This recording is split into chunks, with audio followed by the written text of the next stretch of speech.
When we last left you, we were inside of this list of movies, or kids' movies, that every adult should see. Yes. And the reason why they should see them, BuzzFeed put it together. I think they're killing it. Let's continue from where we left off, please, Kat. All right, we're going to continue with the Lego Movie from 2014. Have you seen this movie? I have seen parts of this movie, but I've not seen the movie in its entirety. It is fantastic.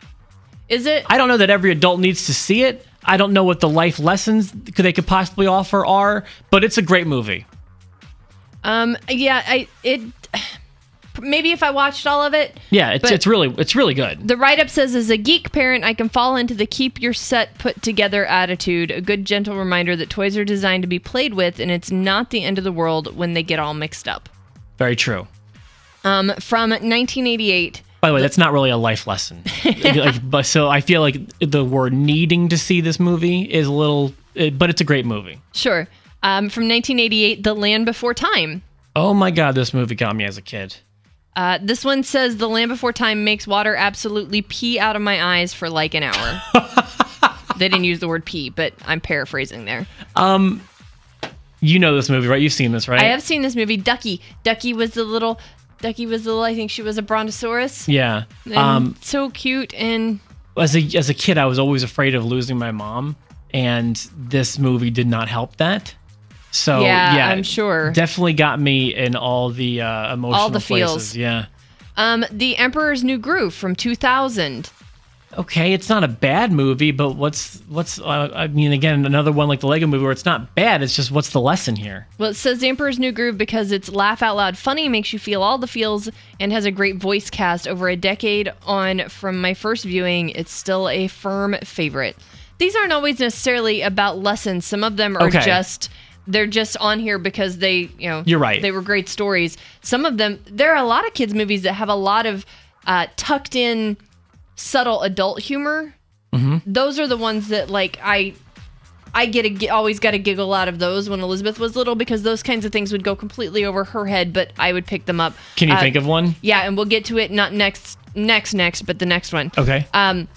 Next on the list is The Never-Ending Story from 1984. People hate me because I've never seen this movie. Yep. The write-up says, I love The Never-Ending Story so much. I have no idea how I made it through it as a child, though, because even as an adult, I basically die when Atreyu is yelling to Artax to fight against the sadness. See, characters named Atreyu and Artax are a pretty sure sign I won't be able to relate to a movie. The next one was full of adult humor. Is this the one you were talking about? Yeah, Shrek from 2001. I didn't see it until 2014. Brittany made me watch it. Really? Yeah. I liked it, though. It was good. But it is full of subtle adult humor. And that made it really enjoyable as an adult watching it with my kid. Yeah. It says it shows that looks don't matter at all. If you love someone, love them for who they are, their personality, everything on the inside, not what they look like. Very good life lesson. That's a very valuable lesson. This one I know is one of your favorites, if not your very favorite, The Lion King. Oh, it's right up there. Yeah. It's right up there. From 1994, the write-up says, because it showed me that no matter how bad things get, you can always rely on friends who become a second family. And of course, Hakuna Matata. It means no worries. Mm-hmm. Such a wonderful phrase. And I can tell you, probably my second favorite Disney movie. My number one favorite, for whatever reason, is a goofy movie. A goofy movie. Yeah. Also, I would say the best music in a Disney animated feature, personally. The Lion King? Mm-hmm. All right. The Goonies from 1985. Another one that I like, not love. Okay. The write-up says adventure, helping your family, friendship, pirates, and the best monologue I've ever heard. Chunk's confession gets me every time. Get it watched, people. Yeah, again, I mean, I give it one thumb up. Okay.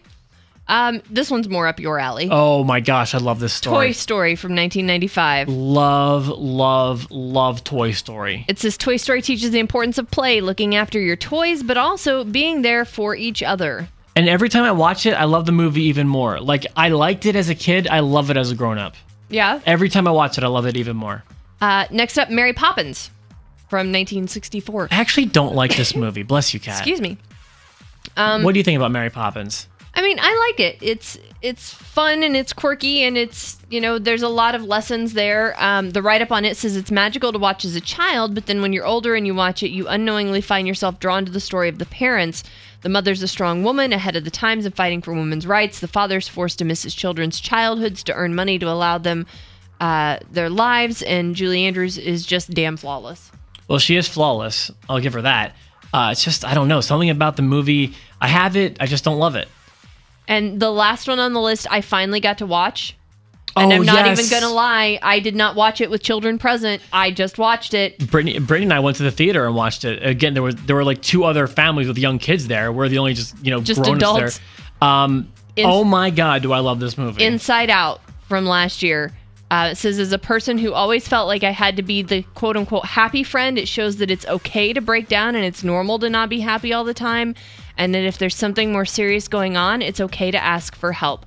This movie, oh my God. It's fantastic, isn't it? Punched me in the gut and hit all the feels. Yeah. I mean, it was just, like, I was watching it and I was watching as the little girl, went from being the happy little girl to when, you get a little bit older and life happens and you don't understand and you can't process it and you don't know how to process it and your feelings start turning to angry, sulky, you get the teenage angst, pre-teenaged angst thing going, and it just, as a mom, oh my God. Inside Out makes you, like, almost changes the way you look at yourself and the way, like, you operate and, like, the way you process emotions. And there's a lot of grown-up themes in that movie. It was so well done from a psychological standpoint on how development works with children and the things that are important and those core memories and what they do for a child and